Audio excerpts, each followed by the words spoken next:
GLSS TV is made possible with help from the following sponsors. Hi there, welcome to GLSS TV. I'm your host, Nick Anander.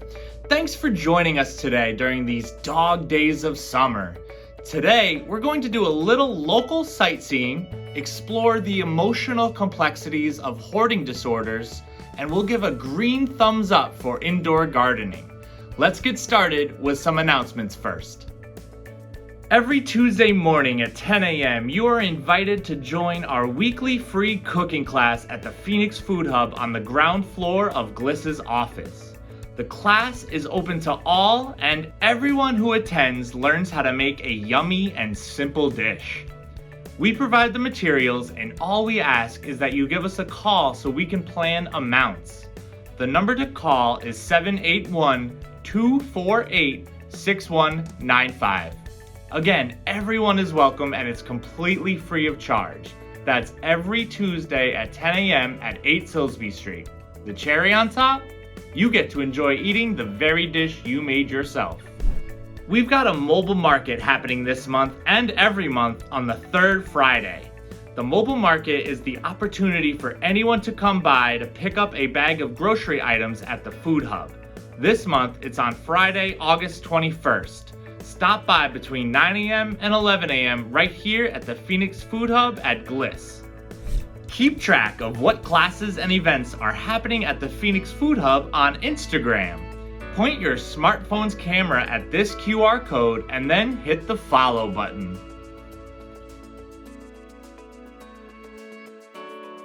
In the United States, it's estimated that 7 million people experience hoarding disorders. The illness is considered chronic and progressive, which means the effects of it on older Americans and their loved ones can be especially destructive. We're going to take a look now at the roots of the disorder and learn about what can be done to treat it.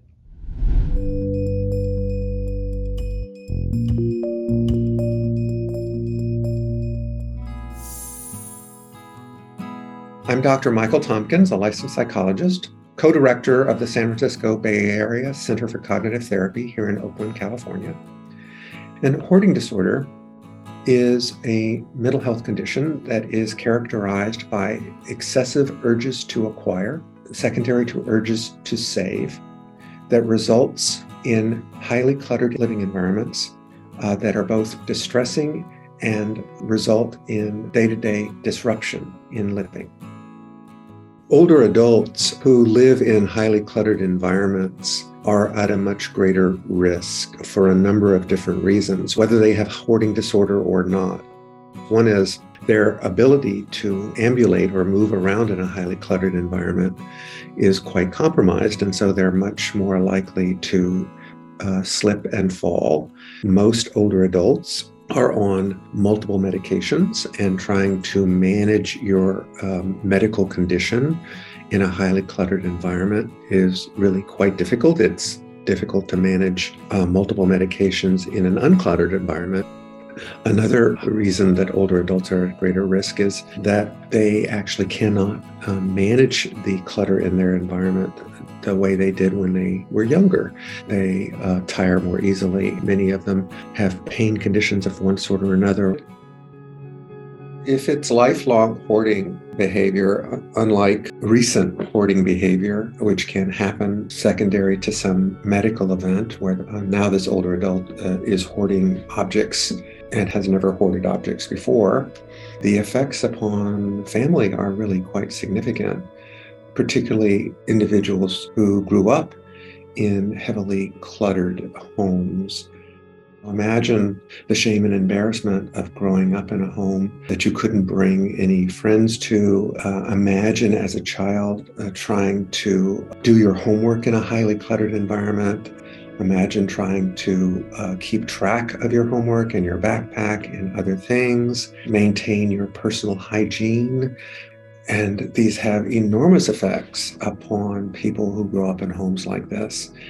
The result of all of that is at some point, the children become adults and they have a lot of anger and resentment, understandably, given their experiences in living in a highly cluttered home like that. That anger and resentment comes up in their interactions with their loved one who engages in hoarding behavior, and this results in interpersonal strife.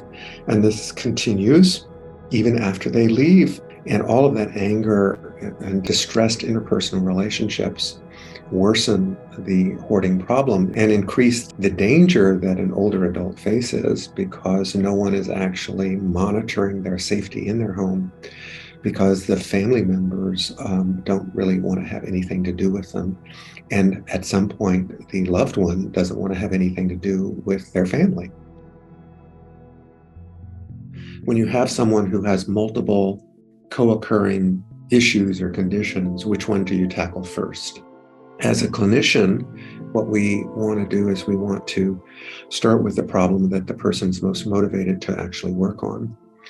At the same time, these other co-occurring conditions can present challenges to treating that problem, which in this case was hoarding disorder. Something like 70% of individuals with hoarding disorder have a co-occurring major depression. And those people who are suffering with a major depression have a low energy, low motivation, more easily fatigued, more easily frustrated, have thoughts that, what's the point, and are really quite hopeless.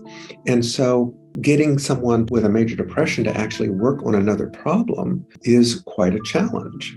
And so what we would want to do in a situation like that is perhaps treat the major depression first, because if we don't treat the major depression first, it's not likely we're going to be able to help them tackle hoarding disorder, which is a difficult problem to treat in itself, right?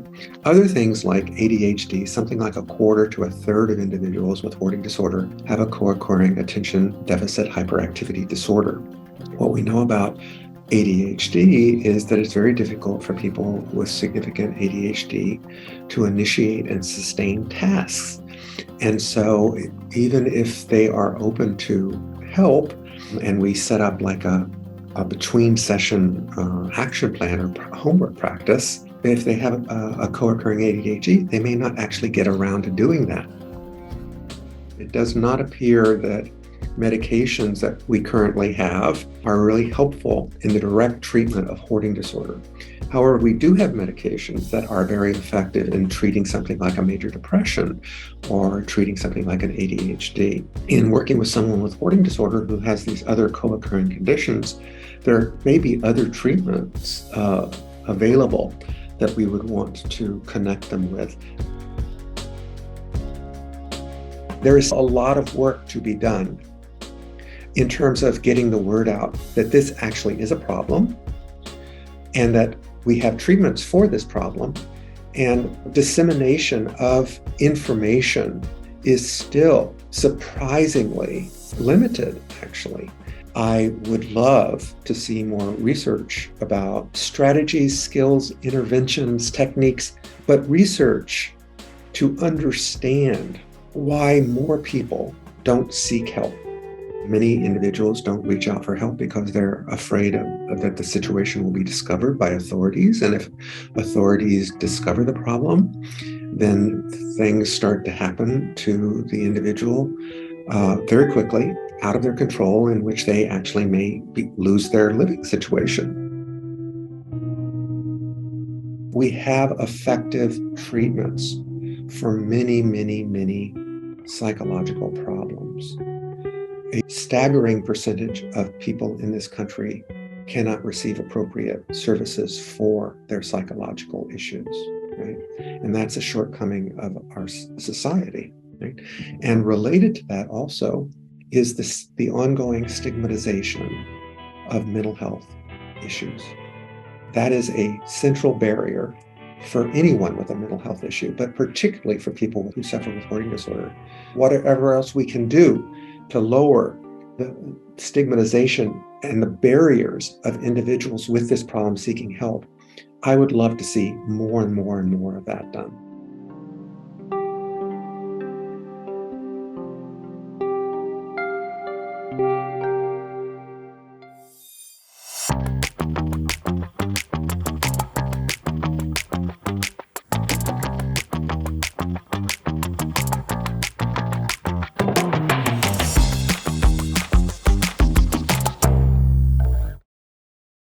Many people who live in our North Shore area don't know that the National Park System has a nearby and significant presence here. The Saugus Ironworks is a National Historic Site that dates back as a business beginning in the 1600s. Today, the site is a tranquil and inviting location loaded with early American history. I've lived in Saugus for 32 years. I've been coming to this park for almost that entire time. My name is Paul Kenworthy, and I'm a ranger for the National Park Service at the Saugus Ironworks National Historic Site. It's a national park which is on the site of the first successful integrated ironworks in North America. So there was an ironworks built here in 1646. So it's the birthplace of the iron and steel industry in the United States. I've been a seasonal ranger here for 9 seasons. This is what they call an integrated ironworks because it converts raw iron ore into usable iron stock, which is then sold to blacksmiths who make tools and hardware and things like that. So the ironworks itself made bars. They made square bars and flat bars and rods. And then they would sell that material to blacksmiths, and the blacksmiths would make chains and axes and saws and agricultural tools and things like that. So it supplied all the iron that was used in the colony in the early 17th century. After the Second World War, the American iron and steel industry became interested in finding their corporate roots. Over the years, the buildings and dams and things had disappeared, and the area had been built over. It was a suburban neighborhood. And in 1948, a private organization decided they wanted to do some archaeology here. And they started looking and discovered that enormous amounts of the original structures still existed, though they were buried in the ground. Right after the Second World War, the American iron and steel industry was enormous. It was as big as the iron and steel industry for all the rest of the world put together. And they spent almost $2.5 million in 1940s money doing the excavations here. And then they went one step farther. They not only found a lot of the original artifacts from the ironworks, they built replicas on the site. So they reconstructed the furnace and the forge and the rolling and slitting mill and the dock and the bulkhead and the warehouse and all that stuff. And then they ran it as a private museum for a number of years. But a site like this, when you've got replicas like this, is very expensive to maintain. And so they turned it over to the Park Service in 1968. And the Park Service has run it ever since. You actually count the river, it's about 12 acres. The original operation was almost a square mile. There were a whole bunch of things here that didn't get recreated. So they did the buildings that are directly associated with iron production. But there were a whole bunch of other support things that were going on. So there were houses for the managers, there were houses for the workers, there were farms where they grew crops to feed the workers and kept oxen that they used to move the raw materials around. There was an enormous system of water reservoirs to drive the water wheels. They had 11 water wheels here when it was in full production. So they dammed the Saugus River and flooded all of what's modern-day North Saugus. All the way up to the Wakefield line was underwater. There are a lot of different things to appreciate here. There's a tidal estuary right behind me. So there's a lot of wildlife associated with that. Fish migrate through here in the springtime and the fall. And there's a lot of other animals and plants in the area because of the tidal estuary. And then the ironworks on top of it draws a lot of attention, partly for the historic reasons and partly for the technology. You know, it's a registered technology site because of all the equipment that they had here. So there are people who are interested in the technology here, there are people who are interested in the metallurgy, there are people who are interested in the history, and there are people who are interested in the natural resources. So there's a lot of things that sort of come together in this spot. My My name is Alyssa Hathorn. I am a seasonal interpretive ranger. When I first accepted my position as a park ranger, they asked if I would be interested in learning some blacksmithing, and I definitely agreed because that sounded really exciting. Kind of learning a trade and a skill that has been used for like thousands of years essentially at this point. And I learned from another coworker who had many years experience. And we come down here and we practice when we can, and we'll do demonstrations. So yeah, it's kind of how I'm still getting into it. So the main purpose of the blacksmith shop really at the Ironworks was to make sure there was tools provided for the maintenance of the site, for the local village of the families that lived there, and to provide the local area with the tools that they would need. So whether that would be axes for cutting all the wood to make charcoal, or saws, or especially nails, or even things like fish hooks, they created that so that they could support the community as a whole. So when we're at the blacksmith shop, we essentially are kind of connecting with the visitors as they come by, answer any questions they have, but also kind of we can demonstrate the process of even making a nail. So we have the nail rods, and then we can show how we're heating them up using the hand-pumped bellows we have here in the blacksmith shop. And we can show them how we hammer it and notch it and put a head on the nail, so we can actually show them start to finish and show them the finished nail at the end. So that's pretty neat for them to get that experience. There's no fees associated with this park, and the grounds are open year-round, 24 hours a day, 7 days a week. So it's a nice place to come just to have a picnic or walk your dog or something like that. The thing I love the most about the park is talking to the visitors. I mentioned that a lot of people have a lot of different reasons for coming here, and it's fun to experience some of that, to try and connect people to the site.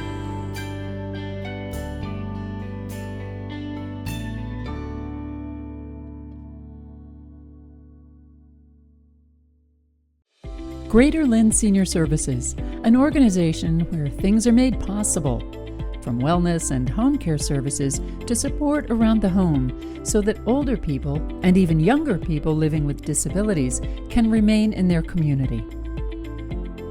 Our outreach is extensive and designed to ensure everyone in our communities stays safe and healthy. All this from Greater Lynn Senior Services. We've been talking about gardening in some of our recent shows, but we haven't given a nod to those who don't want to weed a garden, or who don't want to be on your knees in the dirt, or who don't love bugs. For you, whether it's winter or summer, there's always hydroponic gardening. Living in New England, it can be challenging to try to grow things, and one of the things the hydroponic garden allows is that people can grow fresh produce year-round using only a very small space. My name is Lynn O'Neill. I am a licensed mental health counselor and certified integrative mental health provider. I work here at the Phoenix Food Hub. Today's class on hydroponic gardening taught people how to set up, maintain, and then harvest a hydroponic growing system. And the really wonderful thing about the class is that every participant gets to go home with a free unit. Hydroponic gardening is this really exciting process of growing fresh produce, fruits, vegetables, herbs, even flowers, in a small space, using only water, plant food, and a specialized unit that has a light built into it. Today's class was presented in English, but there was a bilingual Spanish translator there as well. 12 círculos para poner 12 plantitas. So we set people up to grow lettuces and also herbs. Folks can grow things like tomatoes and bell peppers and lettuces, almost anything that can be grown in soil. The unit consists of a central receptacle that is filled with water, and then these growing pods with seeds are implanted into them. And then all you have to do is plug it in, add water and plant food, and within a couple of weeks you're going to start seeing beautiful fresh growth. A lot of folks that take the class actually do report that it is both easier and that things grow more quickly using hydroponics than trying to grow something in soil. The really lovely thing about the class is that people have an opportunity to ask questions, to see the unit set up in real time so that they actually have a visual to what will be required when they get home.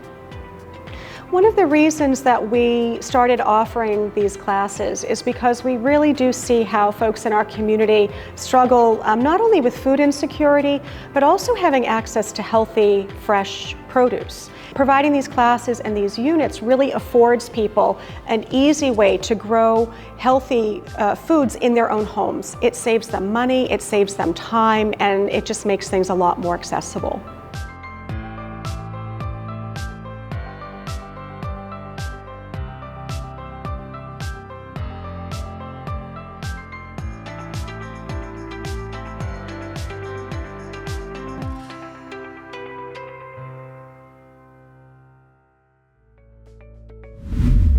And that's a wrap for us. We hope you can enjoy your August, maybe doing a little gardening, walking the beach, or just taking it easy before we head into the next season. We'll see you in September.